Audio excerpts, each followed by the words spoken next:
don't like watching clips of Nancy Pelosi anymore. It's not like I ever did, but I really don't now. But this is what's sort of like, it is, I am amazed sometimes by the level of, I don't know, hubris, narcissism, pettiness, I've said this about various people over the years. I mean, Stephen Breyer comes to mind because this is a guy who was going around saying, I don't want to politicize the Supreme Court, and resign. Fortunately, he did retire early enough to be replaced, but it was touch and go. Nancy Pelosi, at least to her credit, stepped aside as leader. I don't know why she remains terribly relevant when, occasionally when there's a dog, a man bites dog story, like her signing on to that letter suggesting that we should suspend aid to Israel or condition it. Turns out she's going to talk here where she sort of walks that back a little bit. But or frankly, Hillary Clinton going out and talking about how bad Donald Trump is. Like, the people that she's reaching already know. Like, you're not like, there may have been a time where you could have an argument that Hillary Clinton's out there, moving her constituency to go do something. But if they're voting for Joe Biden, if she can convince them to vote for Joe Biden, they're already voting for Joe Biden. She's on Morning Joe. On Morning Joe. This is Pelosi here. Yeah, but to your point, 100% of the people watching Morning Joe are voting for Biden. You're not reaching anybody. Morning Joe is like, morning, Joe Biden. Yes, literally. But here's Nancy Pelosi. And I say this really more because, we could say very cynically that the only reason why Pelosi actually paid attention to any of this is because her favorite chef was running this organization where 6 aid workers were killed. There have been dozens of aid workers killed in Gaza by Israel. There have been, dozens. Most of those were Palestinian. Doctors. We go on and on. Not a word. But when it came to her favorite chef and how narrow she is on this, and we may not even get to that part where she's walked it back a little bit, but the point being that, let's hear her first talk about how the real issue with what's going on with Israel and concern about it are the 15, 20 people who might be protesting outside of her house. This is stunning. Mika? And so, Madam Speaker, on that note, what are some of the opportunities or options for President Biden in terms of trying to forge a better path here? It seems Bibi Netanyahu is really dug in on a number of things. Do you think that conditions on aid should be put in place? And if they are put in place, what would they be? Well, I've not been a fan of having conditions on aid to Israel. We give Israel the aid we give them because it's in our national security interest to do so, and that has been our tradition. But pause it for 1 second. Let's talk about useless traditions.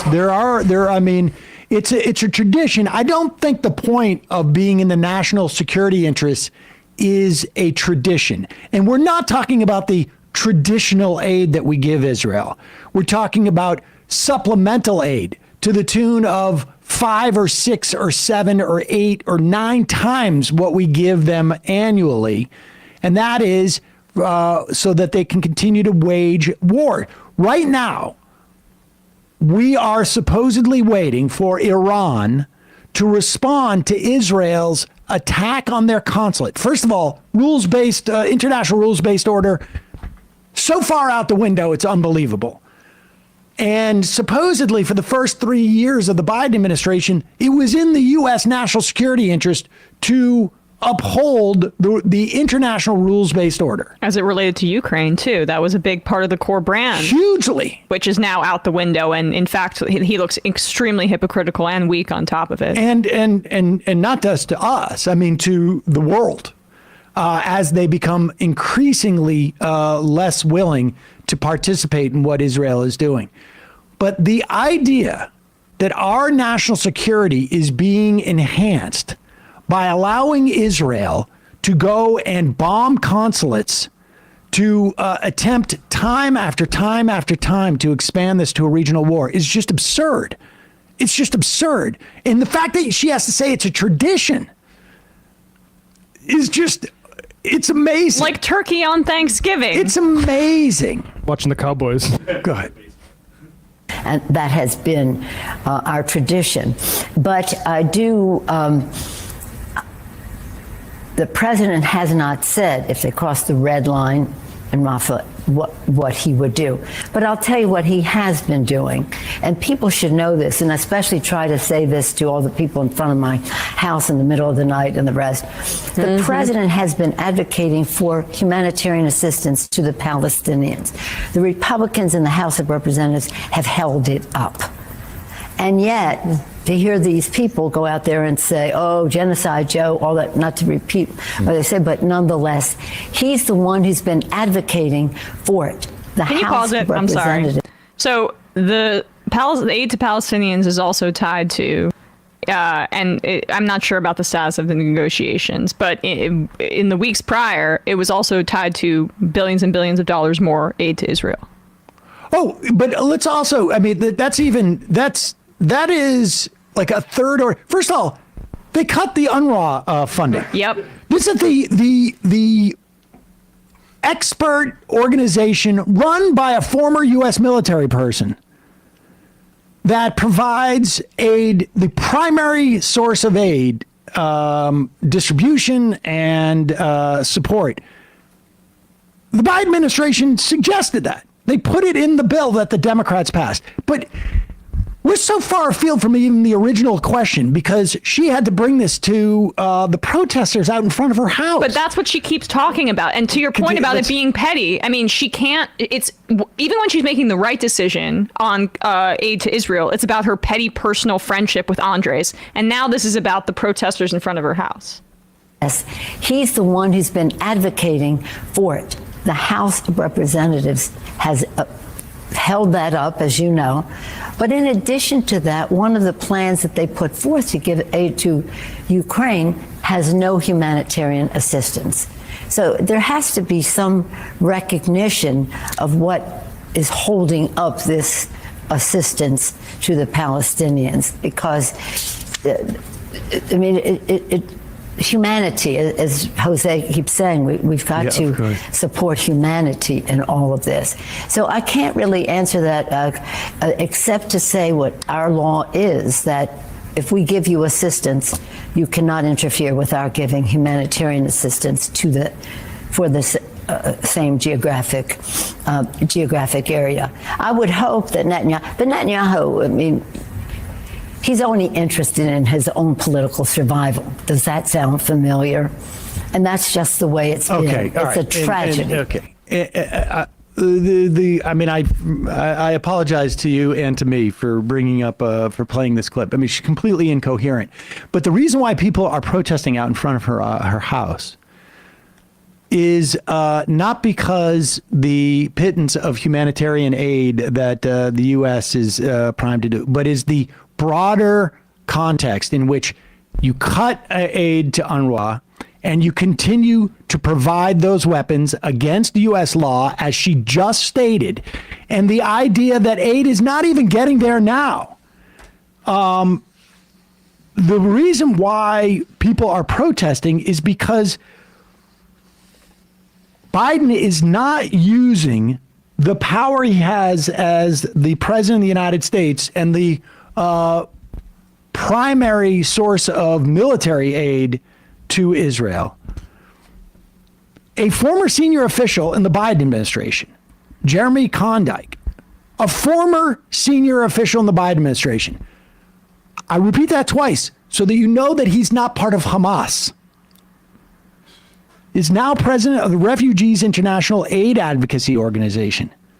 There's a lot less than meets the eye so far. Very little has actually changed. And speaking of the aid that is being provided to Palestinians, one of Netanyahu's pledges to Biden, I'm reading from The Guardian, to open the Ashdod port north of Gaza as a portal seaborne humanitarian aid has led to no apparent action.